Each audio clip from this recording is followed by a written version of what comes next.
It's a football Friday, people. It is the one we've been waiting for 7 months. You know who we are. Let's waste no time. Roll the highlight. Do it. Eagles and Cowboys kicking off the NFL season last night with extraordinary drama. Brandon Graham, Jeffrey Lurie, the banner ceremony, the Eagles players not on the field as they said they wouldn't be. Then, after the opening kickoff, Cowboys offense and Eagles defense on the field, and this moment that will be talked about all morning long. Jalen Carter spitting on Dak Prescott. He's thrown out, RC, before the first snap. Listen, it's the stupidest decision of the entire night, and I feel like this truly cost the Eagles the entire time on the defensive side of the football. Teddy, what can we say about this moment? Especially after emphasis all preseason, the one word was sportsmanship from the National Football League.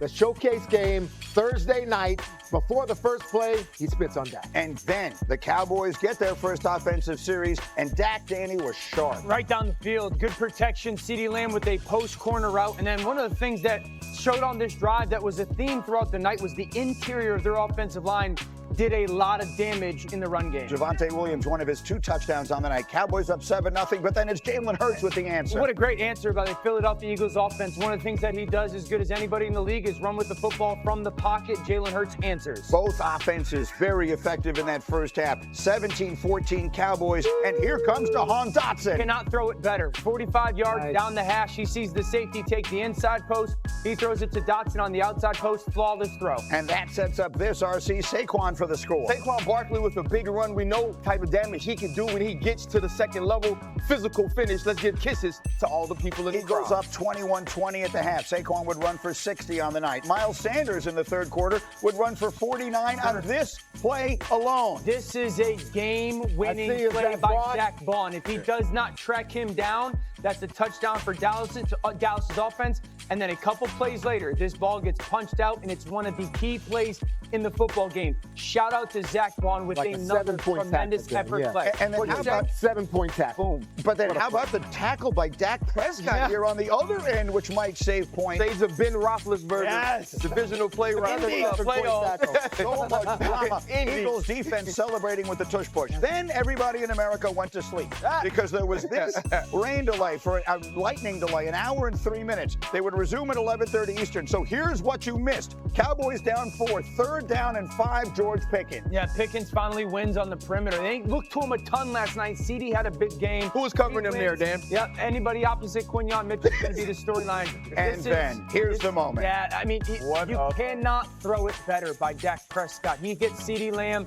on that inside breaking post route. It's perfectly thrown. He's going to catch it 99 out of 100. He would had 3 drops last night. Night was 97. Credited. A devastating one. And then 2 minutes to go. This is on a 4th down play. This one doesn't count as a drop because he's diving, but RC, it's a catchable ball. Listen, you go to people in the most important moments. CeeDee Lamb, the number 1 wide receiver, one-on-one. He needs to catch this football. You can see how dejected he is here because he knows that's a big-time play. Devastating. So the Eagles get it back, and here's your ball game. 1:45 to play. This is a 3rd down and putting a finishing touch on his masterpiece. It's like watching the same play over and over and over again. He was sensational. And so the Eagles hold on, and they win an unbelievable opener after the game. CD dejected.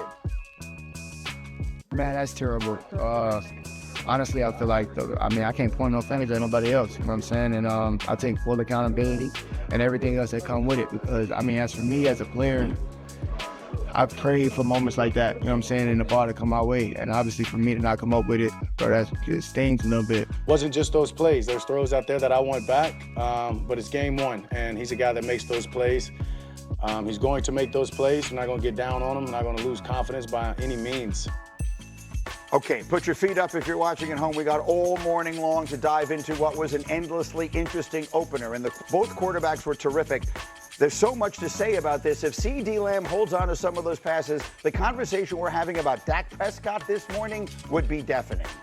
Yeah, but more importantly, Jalen Hurts was perfect. Jalen was perfect. Jalen had played a perfect game, but the Cowboys' perspective, I think the Cowboys beat themselves, and that's your takeaway. If you're them, you're so encouraged by so much. If you take away the fumble by Miles Sanders late in this third quarter, or if you catch 1 or 2 or 3 of those balls by Dak Prescott, it might be a different outcome. So I think if you're the Dallas Cowboys, the way you look, the way that Schottenheimer had your team ready, the way the offense looked, the way the interior of the offensive line played, Dak Prescott was absolutely fantastic throwing the football, moving. I thought the defense played pretty darn as well. So I think if you're the Cowboys, I know you don't win the game, but you beat yourselves and you walk away encouraged. Yeah, CeeDee's, talking about CeeDee's comments here, it's you don't have a great team. I mean, you can't make up for drops like this. I mean, you're the one, you're looked at as the star that wears it on his helmet. Not only you're a star receiver, one of the best in the league.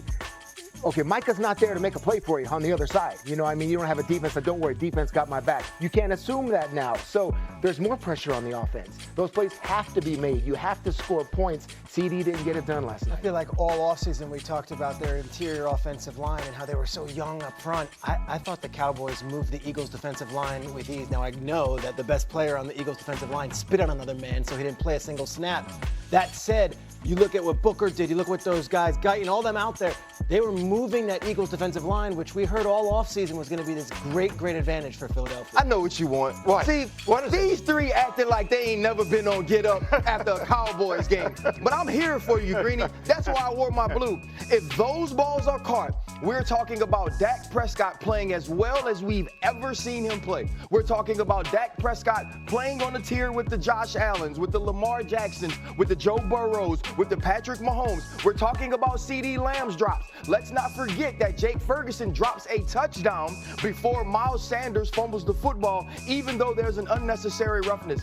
Yes, Jalen Hurts was perfect, but so was Dak Prescott. Yeah. Dak Prescott made plays with his legs, which we hadn't seen from him in years. He scrambled, moved to his left, big throws down the field. He made every play from an individual perspective that he needed to make. Yeah. None of this is on Dak Prescott. If other players step up and make plays offensively without Micah Parsons on defense, you're asking the Philadelphia Eagles offense to make a play late in that game because Dak Prescott, along with Jalen Hurts, was the best football player on the field. Yeah, go ahead, Teddy. Two major questions answered for the Cowboys offense for me was the offensive line, how good it would be. They looked really good. And then Dak's hammy.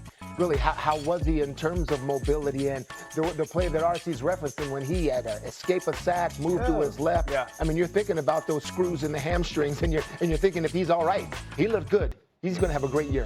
So I agree with you. I thought Dak looked fantastic. I think the two things that come off of it are we can't talk about the Cowboys' offensive line and the interior of the offensive line and not have the conversation of Carter. He's mentioned. He's a defensive player of the year candidate. Yeah. So he's a game changer. They even said it. So while you walk away encouraged and all that, there's just that asterisk, that caveat of like, oh, well, they didn't have the guy.